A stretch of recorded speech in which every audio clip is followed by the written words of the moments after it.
Je tiens à vous remercier d'abord d'être présent. Je tiens à vous remercier votre conseil d'administration, votre secrétaire qui travaille fort. J'ai bien aimé tous les travaux que le syndicat a fait en collaboration avec le Sud, justement, pour l'année qui vient de se terminer. Je pense que vous êtes un syndicat très actif et ça, c'est très positif.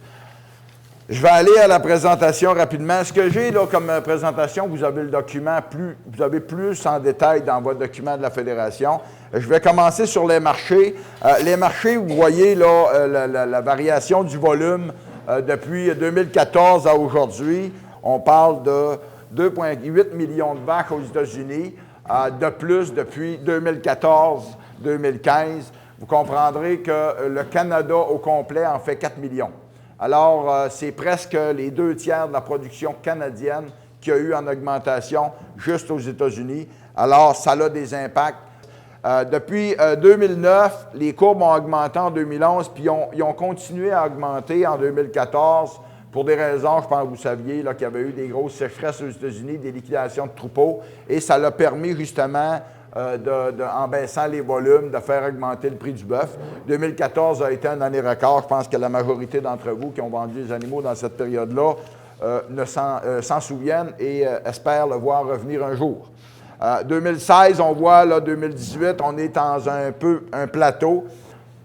Selon les marchés boursiers, puisqu'on regarde un peu, puis là, il y a toujours les fameuses crises qui arrivent d'un bord puis de l'autre, mais mettons que ça semblerait là, être le creux du prix pour le moment. La courbe devrait repartir sur l'autre bord. Tantôt, je vous ai parlé des volumes. On entend là, des bruits que les États-Unis seraient en diminution de cheptel. Quand ils sont en diminution de cheptel, le problème, c'est que dans ce temps-là, quand ils envoient des vaches de réforme sur le marché, ça fait du bœuf. Alors, à partir du temps et aussi longtemps qu'ils baissent leur volume, ça ne fait pas monter le prix du bœuf. Mais un bon matin, ça rattrape. Quand le volume aura suffisamment baissé et que la demande sera plus forte encore et que la demande, les offres seront à la baisse, bien, on sait comment ça fonctionne, là. On est sur des marchés ouverts et l'offre et la demande qui contrôlent. Je ne veux pas aller trop loin là-dessus, je vais revenir, puis à la fin, là, vous pourrez me poser des questions, il n'y a pas de problème. En ce qui concerne l'assurance stabilisation, les dossiers sécurité du revenu, il n'y a pas juste l'assurance stabilisation là-dedans. On a eu quand même quelques gains là, cette année qu'on voulait prendre le temps de vous expliquer. La réintégration de la promotion et de recherche, vous saviez, vous payez des prélevés de promotion et de recherche, et la financière, depuis 2009, les avait enlevés des coûts de production pour des raisons inexpliquées. Et avec le travail qu'on a fait avec l'Union des producteurs agricoles, on a réussi à faire réintégrer ces choses-là, ces dépenses-là que les producteurs faisaient, pour des raisons bien simples. Quand tu investis en promotion et en recherche, normalement, ce n'est pas pour diminuer ton prix de vente. Alors, la financière a réintégré ça. Un des gros gains pour les entreprises qui faisaient un petit peu plus de volume, c'est le fait que dépasser 3 fois le modèle, avant, les producteurs payaient 50 % de la prime. Alors, un producteur de 350 vaches à bœuf, dès qu'il y avait 355, 360 vaches, tous les vaches en haut du 3 fois le modèle payaient demi-prime. Ça veut dire, pas demi-prime, 50 %. Alors, actuellement, c'est 1 tiers, 2 tiers. Eux, dépassés en haut, c'était 1 tiers, 2 tiers en bas, mais 50-50 en haut. Alors, ça faisait comme effet que les producteurs à volume n'étaient pas intéressés à faire des vaches, à faire du vache-veau en haut de 350 vaches à cause de ces pénalités-là. C'est revenu comme avant 2003. Le plafond, il n'y en a plus pour nos productions. On peut continuer à en faire. On peut avoir à 500 vaches, puis on va payer 1 tiers, 2 tiers. Le non-arrimage de la grille, du programme Agri-Stabilité, vous savez, si vous aviez une bad luck sur votre entreprise et que l'Agri-Stabilité déclenchait, puis quand on parle de bad luck, là, mortalité animale, là, je vais prendre le temps de préciser. Si vous aviez beaucoup de mortalité animale une année, l'Agri déclenchait et quand l'ASRA payait, comme les deux programmes sont interreliés, il vous coupait l'ASRA de l'équivalent de ce que l'Agri vous avait envoyé. Si un producteur, demain matin, a de la mortalité plus que le normal, il fait son rapport Agri, ça déclenche, il envoie l'information à la financière. On n'a pas encore tous les détails parce que ça vient d'être adopté au conseil d'administration de décembre. Le producteur va devoir avoir un rapport vétérinaire, prouver qu'il y a eu vraiment de la mortalité, mais l'Agri ne sera pas coupé pour ce producteur-là. Vous savez, ce n'est pas des gros montants pour annuellement. La financière évalue à peu près 1 million de dollars. Mais 1 million de dollars, là, si ça tombe sur 3 entreprises, là, eux autres, là, ça peut avoir un impact. Parce que si vous avez des grandes mortalités, puis là, les pourcentages ne sont pas arrêtés, et je vous dirais qu'on pourra, en tout cas, nous, on va travailler pour que les pourcentages ne soient pas, exemple, 25 de tout le monde. Parce que 25 dans une production pourrait peut-être être acceptable, mais dans une autre production, peut-être que c'est vraiment exagéré. Alors, il y aura un travail à faire là-dessus. On n'a pas les détails, mais pour 2020, les producteurs il pourrait y avoir des problèmes. Ce gain-là, je pense que c'est important. Prochaine étape, l'amélioration de la méthodologie du calcul, l'amélioration de travail d'exploitation, c'est des priorités pour 2020. On travaille là-dessus depuis plusieurs années. Il y a des avancées quand même parce que le Conseil d'administration de la financière, en décembre, a accepté les recommandations du Centre d'études sur les coûts de production, justement, de déposer au ministre ou au ministre pour commencer. Puis après ça, normalement, ça devrait se rendre là, au Conseil du Trésor. Si jamais que ce projet-là est accepté ou cet enlignement-là est accepté, ça serait une bonification du salaire d'ouvrier spécialisé.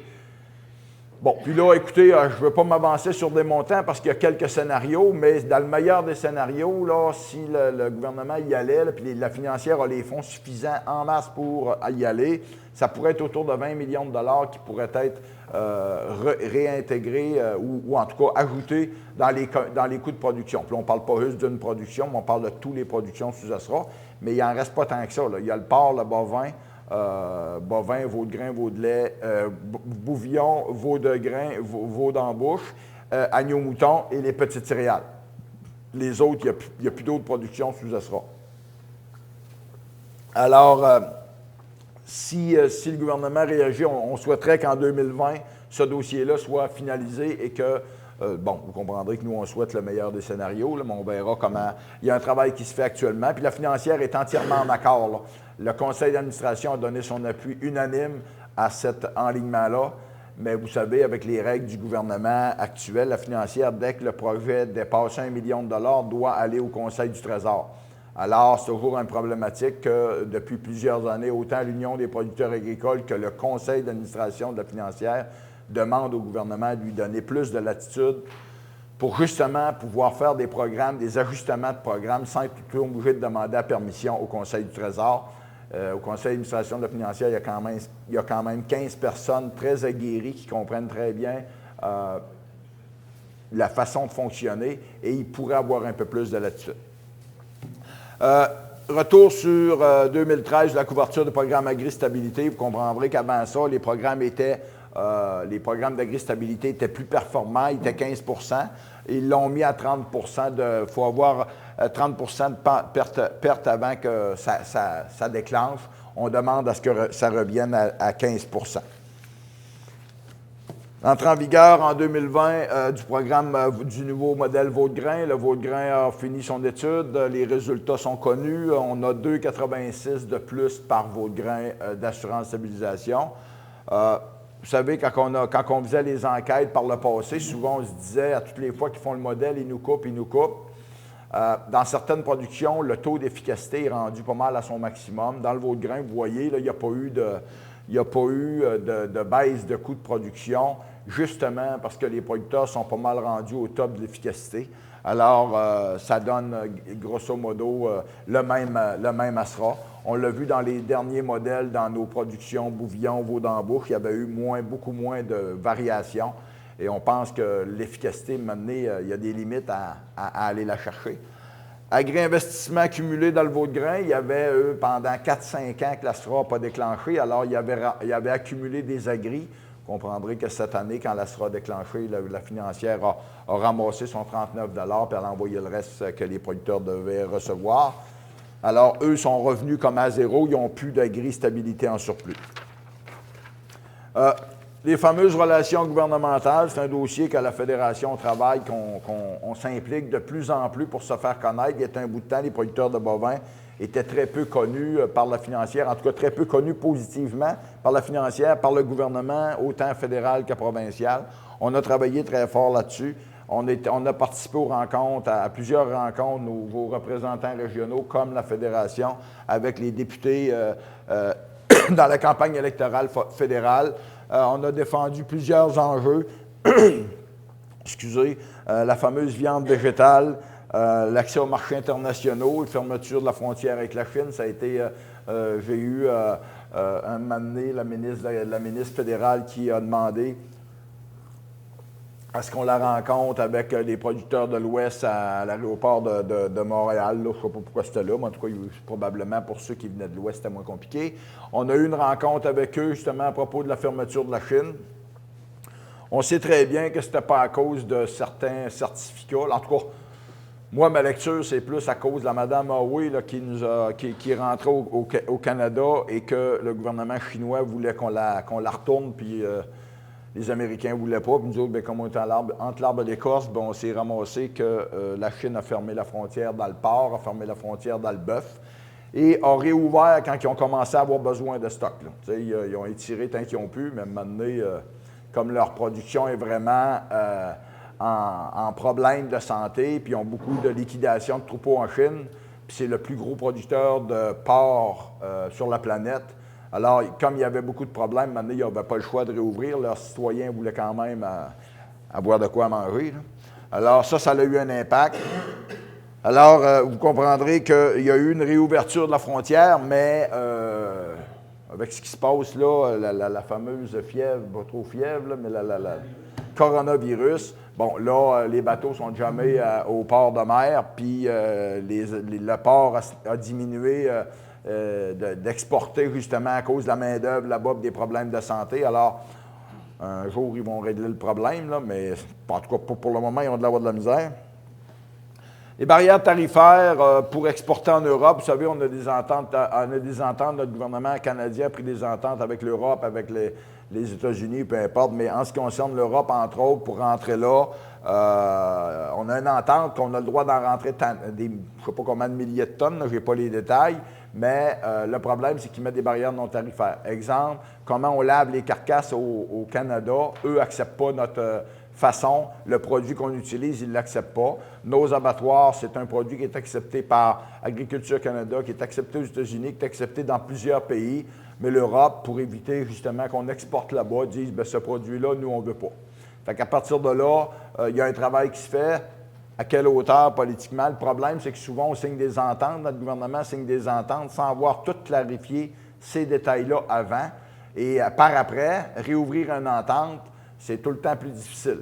Alors, notre gouvernement canadien, je ne sais pas si nos négociateurs ne sont pas forts aussi, ils ne prennent pas le temps de l'analyser au complet ou s'ils ne se valident pas avec l'industrie, justement, pour savoir qu'est-ce que ça prend pour être capable d'exporter en Europe.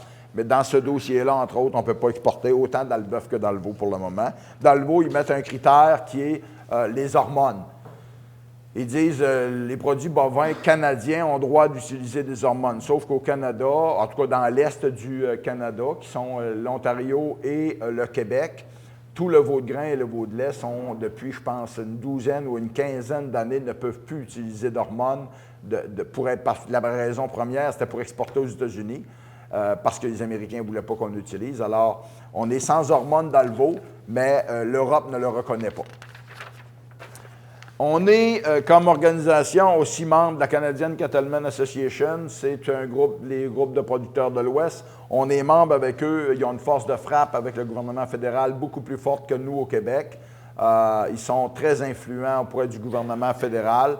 Alors, on est en partenaire avec eux. On a un représentant sur le conseil d'administration de Canadian Cattlemen, qui est Kurt Jackson, qui est notre anglophone. Ça fait que, comme on a quasiment rien qu'un autour de la table, on l'utilise dans l'Ouest, pour justement aller discuter avec les gens de l'Ouest pour faire avancer les dossiers. On a aussi tous les dossiers viande végétale. Tantôt, on vous a parlé un peu, je reviens un peu plus.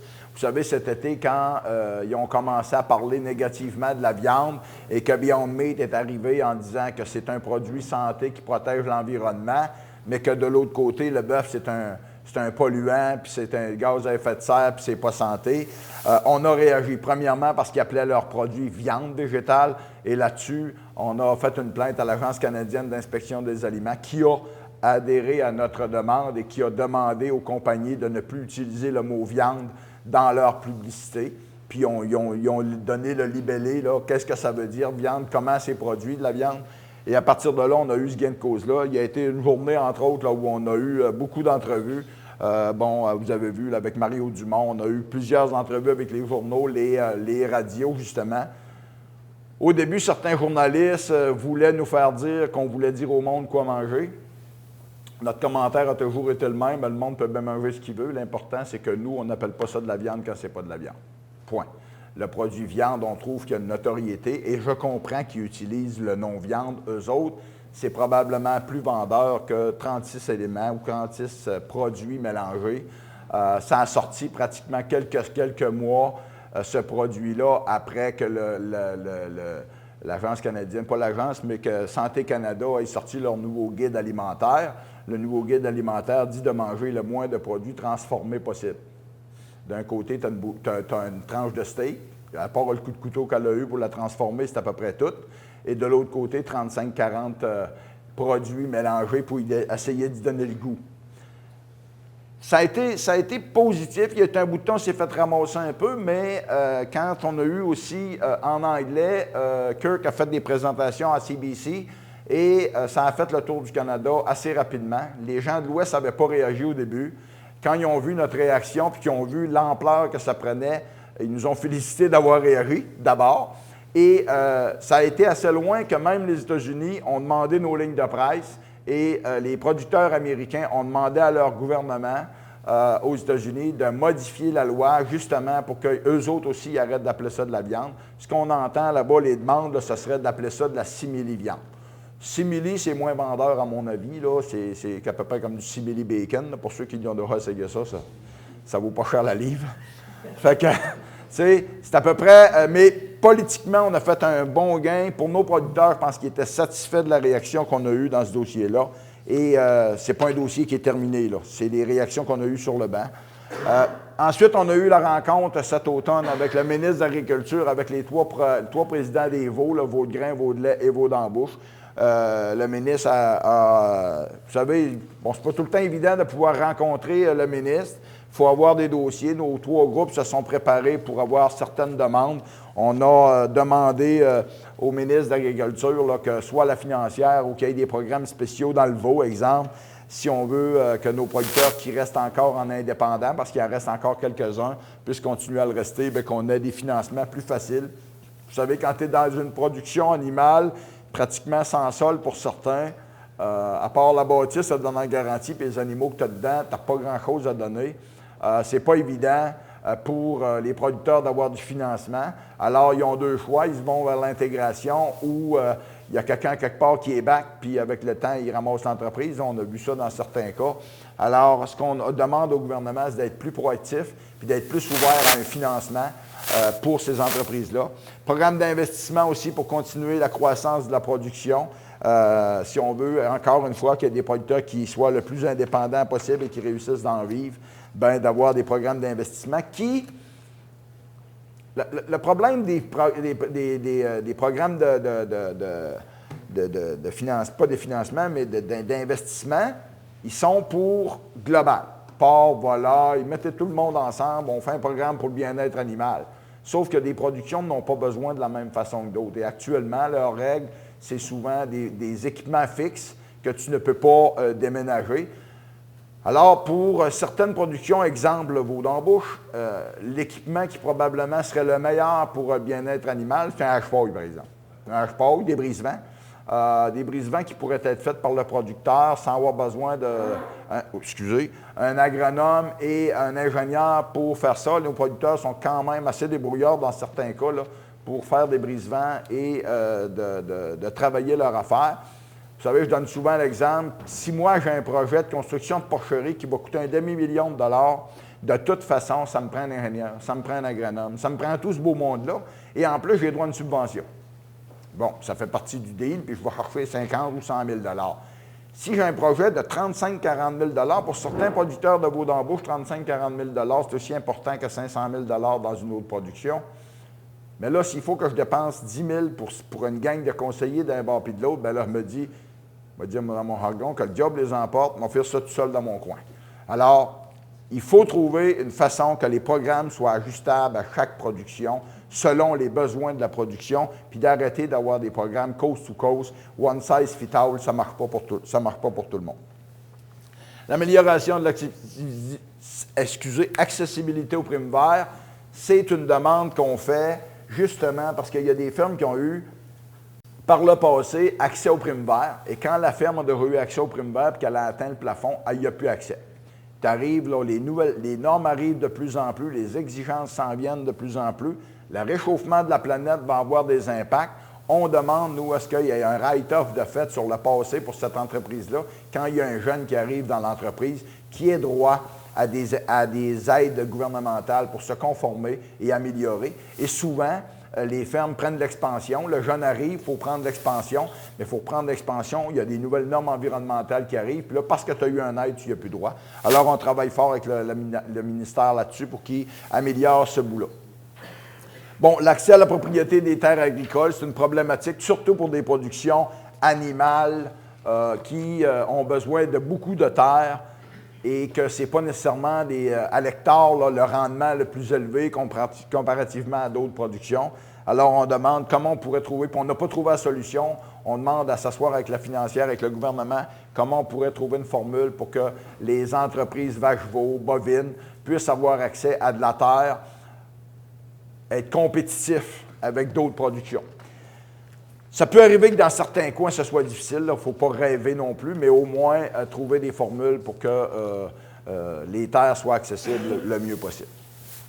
La scène canadienne, on est présent sur la scène canadienne dans plusieurs dossiers. Je vous ai parlé tantôt de la Canadienne Cattlemen, table ronde sur la chaîne de valeur du bœuf, l'Office canadien de recherche, Beef Cattle Research, BCRC qu'on appelle, c'est un centre de recherche pan-canadien, beaucoup en production bovine, où on est capable d'avoir, vous savez, des fois, nos producteurs nous demandent de l'information sur un tel procédé ou un tel produit. Souvent, il a été fait dans l'Ouest. On va valider avec eux si on déjà la recherche. Et quand il reste 5 à la traduire, ce n'est pas trop un gros problème. L'implication, c'est aussi à l'Agence canadienne d'identification du bétail, l'Agence canadienne de classement du bœuf, on est présent, comité de gestion de programme VBP, VBP+. Tantôt, je vais revenir un petit peu plus pointu là-dessus. On a du personnel là, qui travaille beaucoup là-dessus. La durabilité, vous savez, tantôt, on vous a parlé des problèmes qu'on se fait donner, qu'on se fait ramasser par les journalistes, qu'on est des polluants, qu'on est ici, qu'on est ça. Puis il y a certaines entreprises médiatiques qui sont plus, qui s'acharnent un peu plus que d'autres là-dessus, là, mais vous comprendrez qu'on a beaucoup de travail à faire. Les fameuses, le mouvement anti-viande, il y a quand même eu là, quelques développements. Là, vous savez, pour ceux qui ne le savent pas, l'UPA a eu un gain de cause jusqu'en mai. En ce qui concerne les invasions, là, le juge avait donné un moratoire là, pour une semaine, et là, il l'a ramené jusqu'au mois de mai, qu'ils ne peuvent plus, ces gens-là, aller faire d'intrusion. Maintenant, est-ce qu'ils vont... Ils peuvent y aller pareil, mais comme il y a un moratoire, ils se mettent... c'est une injonction. C'est pas un moratoire, c'est une injonction. Et à partir de ce moment-là, s'ils vont pareil, là, les pénalités peuvent être plus grandes.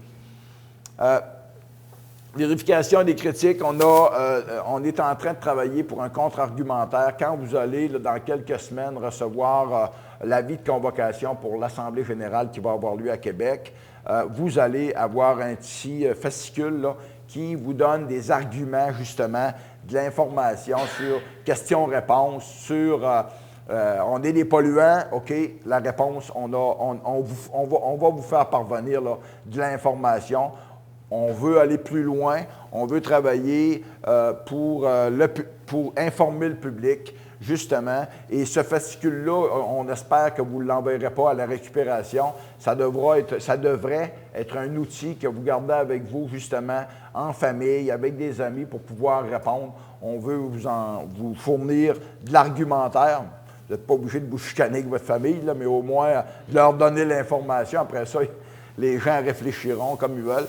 Alors, vous avez vu aussi les dossiers qu'on a faits dans la terre de chez nous, démêler le vrai du faux. Là, il y avait un peu d'informations là-dessus. Et ce qu'on vous dit, là, le fascicule va ressembler un peu là, à ce qu'il y a de l'autre côté, là, la bovin de boucherie puis le petit veau laitier. Là. Puis avec ça, on veut vous donner là, le plus d'argumentaire possible, justement pour être capable d'améliorer la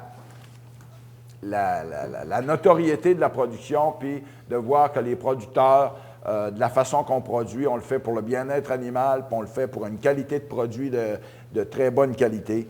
Et les mouvements anti-viande, c'est évident qu'on ne pourra pas tous les contrôler. Et eux prennent qu'une version. Là, leur version, de toute façon, ces gens-là, c'est pas parce qu'on pollue qu'ils le font. C'est qu'ils disent qu'on ne devrait pas utiliser l'animal pour se nourrir, peu importe la façon. Alors, ces gens-là, c'est comme certains extrémistes dans d'autres sphères de la société, mais eux, c'est ça leur dada, là. C'est le fait de ne plus utiliser de viande d'animal pour se nourrir. Je peux vous dire que s'ils viendraient dans mon coin, s'ils ne mangent pas d'animal, il va falloir qu'ils mangent ce qui pousse dans le champ, puis ça peut arriver que ce ne soit pas des carottes. Parce que chez nous, il n'en pousse pas beaucoup. Moi, il y a de la roche un peu, tu sais, c'est du jardinage, là, on s'écœure vite. Alors, non, mais j'ai rien contre ceux-là qui le font. Il y a des terres pour ça, mais on ne peut pas faire ça à la grandeur du Canada, là, tu sais. Et ça, il y a des gens qui ne le comprennent pas. Ils pensent qu'on prend la bouffe des humains pour nourrir les animaux. Dans la très grande majorité des cas, les céréales que nos animaux consomment, l'humain n'est pas propice pour l'humain parce qu'il déclasse. Souvent, c'est ça. Et de toute façon, si l'humain veut pas qu'on l'utilise, il a juste à payer plus cher. Puis je sais très bien que les vendeurs de céréales vont le vendre à celui qui paye le plus cher. Et actuellement, c'est le producteur agricole en animal. Fait qu'on l'a. En ce qui concerne tous les sous-produits d'éthanol, tous les sous-produits qui s'en vont à l'alimentation animale, si elle n'allait pas là, elle s'en irait dans les sites d'enfouissement. Alors là, tu sais, à un moment donné, il faut que les gens réalisent que l'animal, tantôt, la madame qui a fait la conférence parlait du captage de carbone. On a des prairies qui durent des 5, 10, 15 ans dans certaines places, pratiquement des prairies qui sont là depuis des dizaines d'années. Et ça capte le carbone. Les animaux épandent le fumier. Alors là, moi, vous savez, il y a beaucoup de travail à faire et on est là-dessus. Au bovin, on a deux filières, la filière bœuf, la filière veau. On a travaillé depuis quelques années, puis cette année, on a fait des plans stratégiques, justement, où on s'est assuré que les deux filières travaillent le plus possible en collaboration. Veau d'embauche, bouvillon, veau de bovin de réforme, et de l'autre côté, la filière veau, qui est veau de grain, veau de lait, et la filière petit veau laitier. Le bovin de réforme est comme d'un côté avec le bœuf et de l'autre côté avec le veau, pour justement essayer de trouver des façons de faire pour améliorer les marchés et la rentabilité. On a regroupé nos deux filières. On travaille comme organisation à les faire s'asseoir ensemble le plus possible pour essayer de trouver des solutions. On a mobilisé des gens de l'industrie en faisant ces filières-là. Les abattoirs sont venus s'asseoir, les encans sont venus s'asseoir. On a, tu sais, vous savez, de faire déplacer des gens de Cargill à Longueuil pour une rencontre avec les producteurs de bovins du Québec, jusqu'à quel point que pour eux c'était intéressant. Je pense qu'on était capable de leur fournir, ou en tout cas on voulait voir avec eux quels sont les produits qu'ils ont besoin et qu'est-ce qu'on peut faire pour être dans leur marché puis aller chercher à la limite des primes aux besoins. Il était participant. On avait l'abattoir de l'île du Prince-Édouard qui est venu aussi. Alors, il faut se dire, ça ne donne pas d'argent à court terme aux producteurs, mais il faut savoir où l'industrie, quel produit l'industrie a besoin et quel genre de service ou comment nous, on peut s'adapter à leurs besoins. Alors, ça a fait partie du job qu'on a fait là, durant l'année. On a eu des améliorations en regroupant on les a réunis ensemble. Ça a fait avancer les réalisations des comités de mise en marché, discussions lors des ateliers de secteur. On a fait des rencontres avec nos groupes. Biosécurité, bien-être des animaux. Ça, c'est un autre dossier qui... bon, en ce qui concerne la biosécurité, on a des programmes, on est en train de faire des genres de...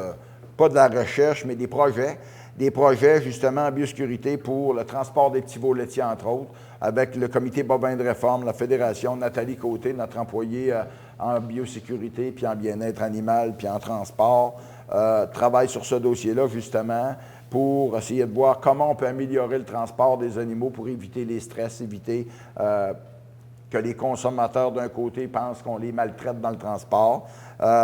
La biosécurité sur les fermes aussi, d'éviter que, vous savez, quand le transporteur d'animaux rentre dans les fermes une après l'autre, il y a des risques pour chaque entreprise. Alors, comment on doit s'assurer comme producteur de laisser rentrer le moins possible ces gens-là, trouver des formules pour éviter justement qu'on contamine nos propres troupeaux pour commencer.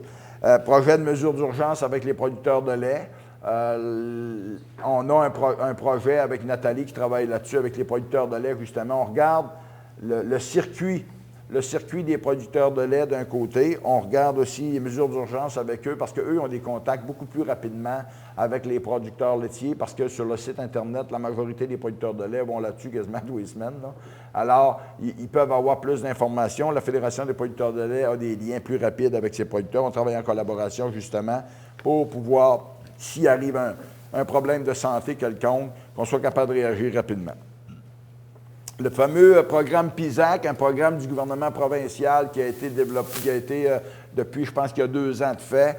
Les producteurs de veaux d'embauche, ceux qui sont dans la salle, ou en tout cas si vous avez des amis qui ne se sont pas inscrits, c'est simple, vous appelez le ministère, votre vétérinaire, vous demandez à votre vétérinaire que vous voulez avoir une rencontre avec lui sur le programme PISAC. 3 heures sont payées par le MAPAC. Chaque producteur de veaux d'embauche y a droit. Le vétérinaire va chez vous, vous fait des recommandations. Ce n'est pas là, pour aller faire une césarienne. C'est vraiment pour une discussion de 3 heures avec le vétérinaire. Il va chez vous, il peut le faire en 2 shots, 1h30 chaque. Là. Il va aller chez vous, parler de colostrum, parler de vaccination, parler de traitement des petits veaux, comment réagir dans tel cas, comment, des fois, juste améliorer un peu vos systèmes pour la salubrité. Et par le fait même, peut-être que dans certains cas, vous savez, des fois, les vétérinaires nous disent, moi, aller chez les producteurs de bœuf, là, j'aime pas ça, ben. Courir après une vache dans le champ, j'aime pas ça, ben. Bon, je pense qu'il a raison. Alors, comme producteur, peut-être que le vétérinaire peut en même temps vous conseiller 2, 3 petites façons d'adapter votre système pour que quand vous en avez besoin vraiment, qu'il soit heureux de les chevaux, puis que ça y aille bien, puis quand il sort de là, il ne s'est pas fait estropier par la vache ou par le veau, ou par le taureau, et il a réussi à faire sa job, puis lui il est content, puis vous autres aussi. Alors, ça fera partie, je pense, de la discussion. Il y a un groupe de producteurs, là, on parle de 500 producteurs, 15% des fermes, mais il y a de l'espace. Alors, ceux qui ne l'ont pas fait, allez-y, c'est gratis. Pour une fois qu'il y a de quoi de gratis, utilisez-le. Bien-être animal, nouvelle réglementation dans le transport. Ça, c'est un autre bout là, qui vient de nous arriver, qu'on voyait venir depuis quelques années, qu'on travaillait là-dessus, mais là, on n'avait pas les détails et on n'a encore pas tous les détails, même si le règlement est en vigueur ou va rentrer en vigueur le 20. On est quelle date aujourd'hui? Bien, ça a l'air que c'est aujourd'hui. Que le règlement va rentrer en vigueur officiellement. Bon, vous avez vu que pour ceux qui ont suivi un peu le congrès de l'UPA ou les articles dentaires de chez nous, là, que la ministre nous a dit que pour le bovin, on allait avoir un sursis de 2 ans. Bon, on était content quand elle nous l'a dit. C'est moi qui ai posé la question d'ailleurs au congrès. Et tout de suite, elle m'a répondu, vous allez être content, M. Viel, on vous donne un sursis de 2 ans. C'est vrai, j'étais content. Ça n'a pas duré longtemps. Parce que le sursis de 2 ans, il est juste pour les amendes qu'on n'aurait pas sur les temps de transport seulement. Tout le reste, sur le bien-être animal, le confort des animaux, puis tout ça, puis ça, on ne peut pas le contester. Là. Si les animaux sont mal transportés, si ils mélangent des vaches avec des veaux, ça, on ne cautionne pas ça. Vous comprendrez que ce qu'on veut, c'est que le transport soit bien fait. Maintenant, le temps de transport, on a une grande problématique. On a des demandes de fait au gouvernement fédéral pour des rencontres. On est le reste des producteurs canadiens sont à la même place que nous.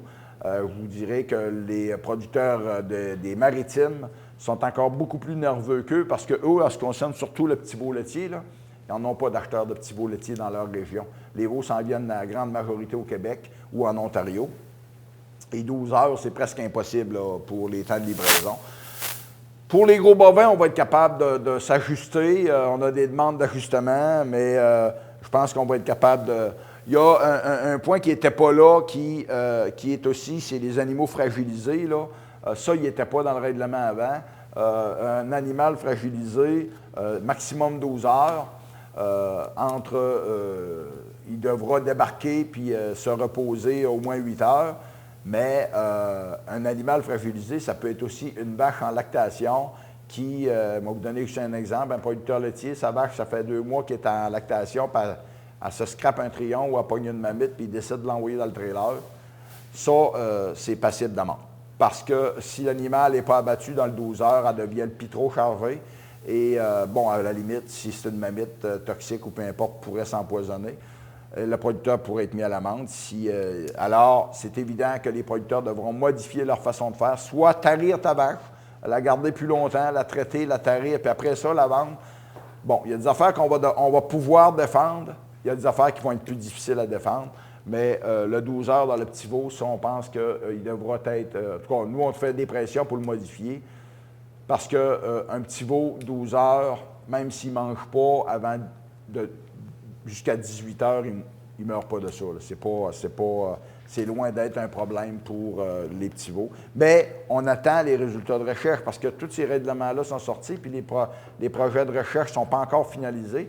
Puis ce qu'on entend, c'est bien plus émotif que basé sur la science et les décisions qui ont été prises. Autour de ces tables-là, il y a des producteurs agricoles, mais il y a aussi des gens anti-animal, bien-être animal à temps plein. Là. Alors, eux, c'est évident qu'ils travaillent pour mettre des restrictions le plus possible pour que nous ayons le plus de difficultés possibles à transporter les animaux.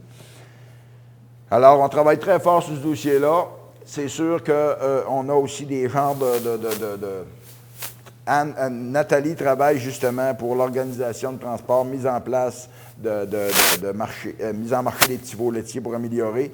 L'organisation des encans spécialisés va devoir avoir des ajustements. Transport des animaux en provenance des destinations de l'Ouest, ça va être une problématique. Pour ceux qui en faisaient venir, là, ils vont devoir. Mais là, on a regardé, et ça, pour l'Ouest, souvent, c'est en même temps que le logbook. Là. Ça peut arriver que, de toute façon, les animaux devront débarquer à Thunder Bay pour prendre un break de 12 heures parce qu'ils devront être alimentés. Mais c'est des gros bovins, c'est moins compliqué, on est capable de le gérer. Sauf que selon certaines recherches, souvent, de débarquer des animaux et de les rembarquer, c'est plus risqué pour l'animal que de continuer la route. Alors, c'est pour ça qu'on attend les résultats de recherche. On espère que les résultats vont être en notre faveur un peu pour justement amener de l'argumentaire additionnel.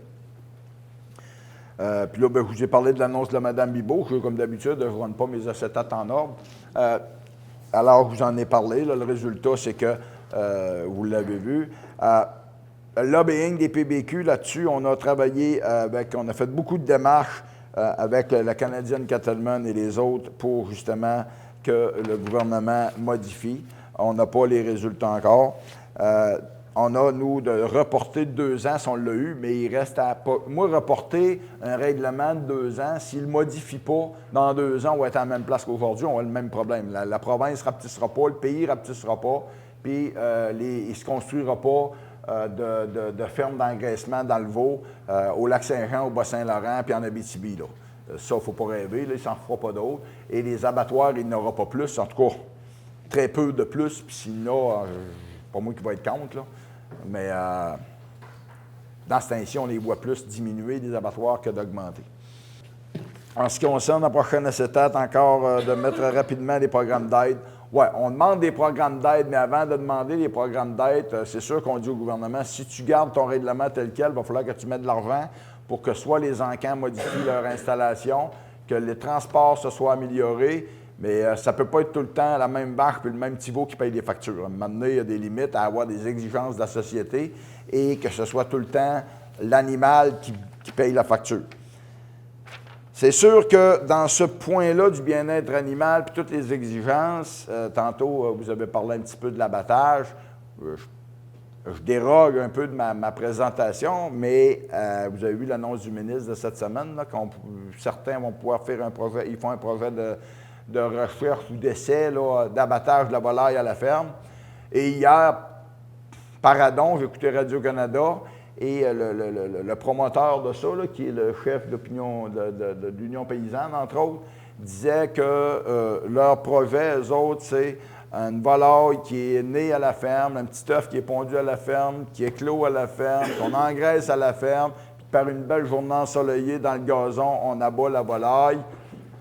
Puis que là, ce qu'on veut, c'est d'être capable de la mettre sur le marché.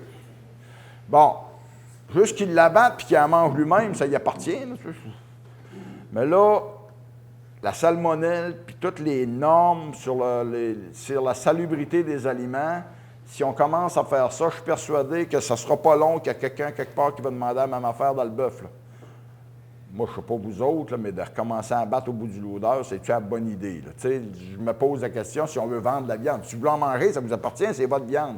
Mais de là à l'embarquer dans... Fait, c'est certain qu'on va suivre ce dossier-là de très près, parce que c'est bien beau de vouloir faire de la mise en marché d'animal à la ferme. C'est pas comme des légumes. Des légumes, tu les laves comme il faut, de la bonne eau, tu fais un bon nettoyage, tu mets ça sur le bord du chemin, ça se vend bien. Mais là, tu as une transformation d'abattage d'animaux, tous les risques, la réfrigération. Écoutez, c'est sûr qu'on va suivre ce dossier-là de très, très, très près. Vie syndicale, plan d'action, la Fédération, on a mis en œuvre notre plan d'action à vie syndicale, développer les communications avec les organisations, vos syndicats, on essaie d'être le plus présent possible. On a essayé d'améliorer nos rencontres avec les producteurs. On a, au Bas-Saint-Laurent, l'année dernière, puis on a répété l'expérience cette année pour des régions extrêmement grandes comme le Bas-Saint-Laurent, le Lac-Saint-Jean, Saguenay, l'Abitibi-Témiscamingue, Taouais-Laurentide, on leur a offert, si vous voulez faire des visioconférences. Et hier, justement, c'est la réunion du Bas-Saint-Laurent. Il y avait une salle à Montjoly et l'autre salle était à Rivière-du-Loup. Ils étaient en communication par visioconférence, vous voyez, dans les deux salles. La présentation se fait à un endroit et les deux groupes peuvent entendre, peuvent voter. Ils ont les mêmes privilèges que s'ils étaient dans la même salle. On a tenté l'expérience l'année passée, ça a été très apprécié. Cette année, le Taouais-Laurentide a demandé pour l'année prochaine d'avoir accès aussi à cette option-là parce que eux autres, c'est 300-400 km côte sur côte de la région. Là, alors, ils voulaient justement pouvoir avoir accès à leur assemblée générale sans être obligés de faire 200 km pour y aller. Et on l'a offert à différentes régions et ça appartient au syndicat, mais ça a été positif. On a aussi toute la minute bovine, l'infolette des producteurs qu'on vous envoie, là, que ceux qui ne l'ont pas, vous pouvez vous inscrire à la Fédération, vous pouvez recevoir à tous les mois la minute bovine. Ça vous donne de l'information sur les dossiers que la Fédération travaille. Souvent, on se fait dire par certains producteurs, puis c'est surtout sur Facebook, ça roule plus que des fois les nouvelles. Mais souvent, nos producteurs pensent qu'on ne fait rien, mais il manque juste d'aller à la bonne endroit pour avoir l'information. Ce n'est pas évident pour nous de leur donner toute l'information, mais on a la minute bovine. Tous les producteurs peuvent s'y inscrire. On a quand même 6 000 abonnés, mais on a plus que 6 000 producteurs. Alors, vous pouvez vous inscrire. Là, c'est très facile et ça ne coûte rien.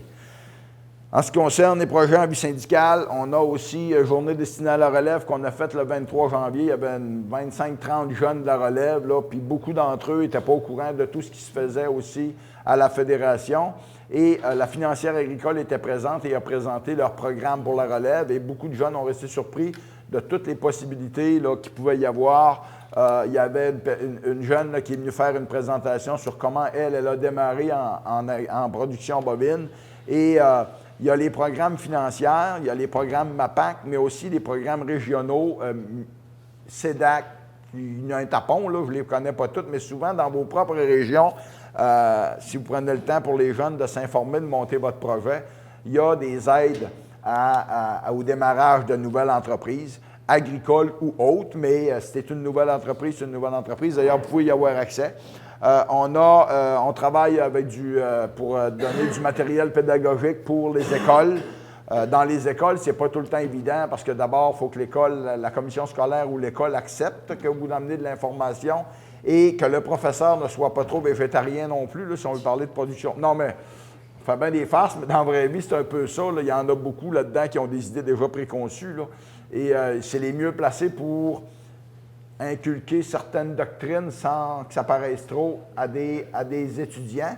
Parce que souvent, moi, je me fais dire, moi, j'en ai plus qui vont à cette école, là, mais je me fais dire par certains producteurs, ouais, mais mes jeunes en reviennent d'école, puis ils se font dire ça par le professeur, tu sais. Fait que, il y a un travail à faire là-dessus pour donner de la vraie information. On a tous nos groupes, pratiquement, au bovin, ont des pages Facebook, le veau d'embauche, veau de grain, veau de lait, je ne suis pas sûr, là, mais veau de grain, là. Et on a aussi une chaîne YouTube des producteurs de bovins. Ceux qui veulent voir les conférences qu'on a eues l'année passée et d'autres années en avant, là, sur l'année passée, on a BCRC qui a fait une conférence sur l'utilisation de l'eau et les hormones. Elle est disponible sur la chaîne YouTube. Vous cliquez, vous allez sur YouTube, vous faites les producteurs de bovins et vous faites vidéo. Puis là, vous allez avoir une panoplie de vidéos qui sont disponibles. Bon, probablement ce qu'on est en train de faire aujourd'hui va se ramasser là dans pas long. Site web des PBQ aussi, vous pouvez avoir de l'information là-dessus pour vous informer pour ceux qui veulent avoir de l'information. En même temps, mais il reste toujours le téléphone. Hein, ça, vous pouvez l'utiliser soit pour parler à vos administrateurs ou appeler directement à la fédération pour avoir de l'information. Pas parce qu'on a tous ces outils-là qu'on ne répond plus au téléphone, au contraire. Le personnel est toujours là pour répondre. VBP, le choix, programme de qualité, on a travaillé là-dessus de plus en plus. La clientèle demande d'avoir des programmes de qualité, vérification, de la certification pour nos produits, que ce soit McDonald's, que ce soit les chaînes. Ça fait partie aujourd'hui des nouvelles façons de faire en production. On est probablement une des productions animales les dernières à s'impliquer là-dedans. Ça fait longtemps que dans d'autres productions, le porc, la volaille, ils sont déjà là. Nous, au bovin, on est rendu là. On a dans le veau d'embauche VBP+. On a quand même, là, on avait prévu 7500 vaches d'inscrites ou de certifiées pour 2019. On est à 6000. Ça va quand même pas pire. Semi-finition, ça avance tranquillement, mais il n'y a pas tant de producteurs que ça. Bouvillon d'abattage est quand même, là, la production bouvillon d'abattage. Et au Canada, bon, on n'a pas une grosse production, mais au Canada, c'est la production, on est les plus hauts certifiés là, en production VBP. On a d'autres programmes de qualité aussi dans le veau de grain. Veau de grain certifié est obligatoire depuis cette année. 1er janvier 2020, les producteurs qui veulent vendre du veau de grain doivent être certifiés, c'est obligatoire. Dans le veau de lait, il y a 54 producteurs de certifiés pour 58 de la production, mais ils veulent le rendre obligatoire. Ils vont à leur assemblée générale provinciale à Québec là, avoir une résolution pour proposer que ce soit obligatoire aussi. Moi, j'aurais fait le tour du premier bout de la présentation. Il fallait que je roule tantôt. Je vois tout le temps trop. Avez-vous des questions sur la présentation que je viens de vous faire?